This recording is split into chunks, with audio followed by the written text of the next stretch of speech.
अस्सलाम वालेकुम नाज़रीन, मैं हूं सलमान सैम और आप देख रहे हैं उर्दू पॉइंट। फिर एक दिलखराश वाकया, 7 कीमती जानें बलोचिस्तान में दहशतगर्दी का शिकार हो गई हैं।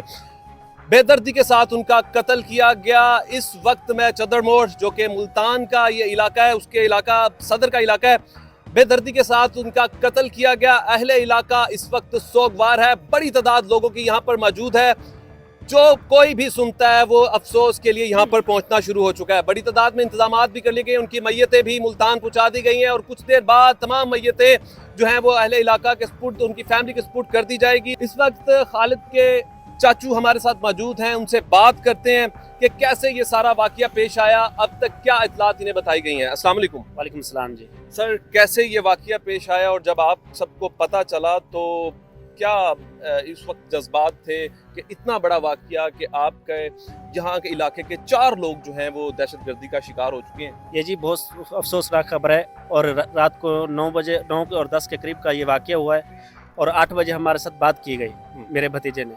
और ये सिस्टम रुकना चाहिए। वहाँ पे ये मजदूर है, उनका कोई कसूर नहीं है। ये जो भी हो रहा है ये बिल्कुल गलत है। यहाँ से जाकर रोज़गार के लिए वो लोग गए हुए थे, काम कर रहे थे, मेहनत मजदूरी करते हैं, उनके साथ ये हो रहा है, ये नहीं होना चाहिए।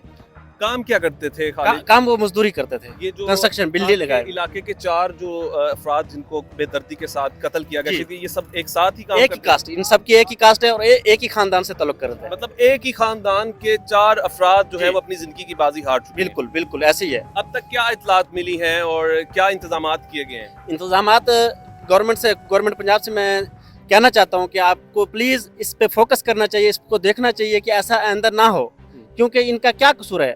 अभी नौजवान बच्चे हैं, 20 साल 22 साल की इनकी उम्र है, मेहनत मजदूरी के लिए जाते हैं, हमारे पास रोज़गार नहीं है तो इसके लिए दूसरी सिटी में जाना पड़ता है। तो मेरी गुजारिश है कि ऐसा ना हो और जो भी अहले खाना है इनकी सपोर्ट की जाए और जल्द से जल्द इनके साथ तावन करें। मैं गवर्नमेंट से ये गुजारिश करता हूँ। ये कितने बहन भाई थे? ये 4 बहन भाई थे और ये सबसे बड़े थे। ये सबसे बड़े थे, जी। घर के कफील थे? जी, घर के कफील थे। वालिद साहब क्या करते हैं? वालिद साहब भी ये मजदूरी करते हैं, लेकिन उनका कभी तबीयत सही रहती है नहीं रहती, उनका कोई भी यानी कि हाल नहीं है। मतलब सारा दारोमदार जो था इनके वो सर पे इन्हीं था। के सर पे था। जी। आप उनके हमसाये भी हैं, आप उन्हें जानते भी होंगे। खालिद को कैसा शख्स था? ज़ाहिर है कि वो इस दुनिया से जा चुका है और दहशतगर्दी का शिकार हो चुका है। क्या जज्बात अहले इलाका के? देखिए, अहले इलाका जो है ये बहुत जो गम के आलम में है और खालिद इंतहाई शरीफ इंसान थे और माशाल्लाह वो अपने बच्चों की कफालत कर रहे थे और बच्चे अल्हम्दुलिल्लाह उनके खुशहाल थे, वो रोज़गार की तलाश में वहाँ गए हुए थे। तो इसके अलावा जो है उन्होंने जो है ये जिन भाइयों ने ये एक हादसा किया है, ये देखिए हम अल्हम्दुलिल्लाह ये नहीं है कि हम उनको कुछ कहते हैं, यानी हम इतना कहते हैं, आला हुकाम से हमारी अपील है, खुदारा इस काम को रोकें। ये अब जो हो गया है सो हो गया है, लेकिन नेक्स्ट टाइम के लिए जो हमारे जो भी जितने भाई जहाँ वहाँ गए हुए हैं उनके लिए कोई ऐसा एक लाहे अमल तैयार करें, या तो उनको फिर वापस भिजवा दें या फिर उनके लिए कोई ऐसी सिक्योरिटी का इंतज़ाम करें तो लिहाजा अगर कोई जाता है तो वहाँ सेफ एंड साउंड रह सके। तो इसके अलावा बाकी यहाँ अल्हम्दुलिल्लाह हमारा ये है कि यहाँ इलाका बहुत एक गरीब इलाका है और वो भाई भी इंतहाई गरीब हैं। आप चल के देखें, उनकी 4 दीवारियाँ नहीं हैं, पड़ोसी हैं वो किसी के हमसाए बैठे हुए हैं। तो अब मैं ये कहना चाहता हूँ कि उनके पास कफन दफन के लिए पैसे नहीं है, तो गवर्नमेंट से हमारी अपील है कि कोई भी आए इनकी हेल्प करे, इनके ख़ानदान की हेल्प करे और हमारे इलाके के लिए कोई ऐसा एक इंतज़ाम करें इनके लिए, जो इनके पढ़ाई के बच्चों की पढ़ाई के लिए कोई इनके खाने पीने का इंतज़ाम करे।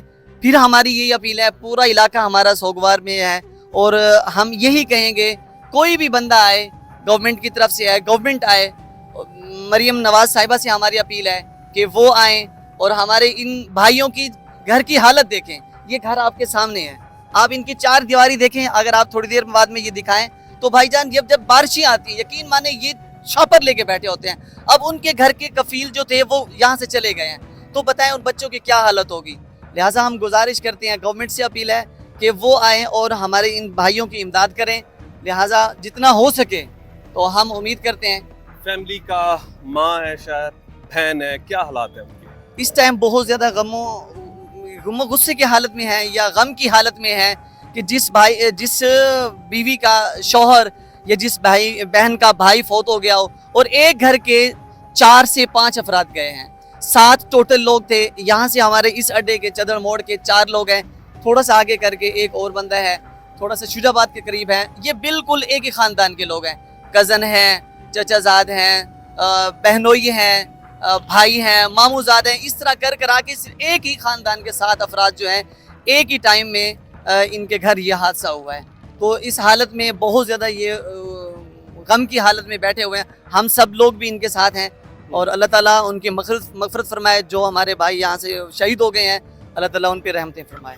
एक ही खानदान के आपस में रिश्तेदार हैं। तकरीबन ये कहा जा रहा है कि 7 अफराद हैं जो वहाँ पर मेहनत मजदूरी के लिए वहाँ पर गए हुए थे। बदकिस्मती के साथ सारे अपनी जान की बाजी हार चुके हैं। कोई लंबा चौड़ा मुतालबा नहीं किया गया। आने वाले वक्त के लिए इनके लिए कुछ अच्छे की अपील की है कि ताकि इनके घर का वो सरबराह था वो किसी ना किसी तरीके से उनके घर का एक मामला फिर से चल सके। कोई एहतजाज रिकॉर्ड नहीं करवाया गया, किसी किस्म का भी नहीं, कुछ कोई चीज़ भी नहीं। हर तरीके से ये ताउन करने के लिए भी बेचारे तैयार हैं। लेकिन बदकिस्मती के साथ इतना बड़ा वाकया आखिर आए रोज़ पंजाब ही क्यों। देखते रहिए उर्दू पॉइंट।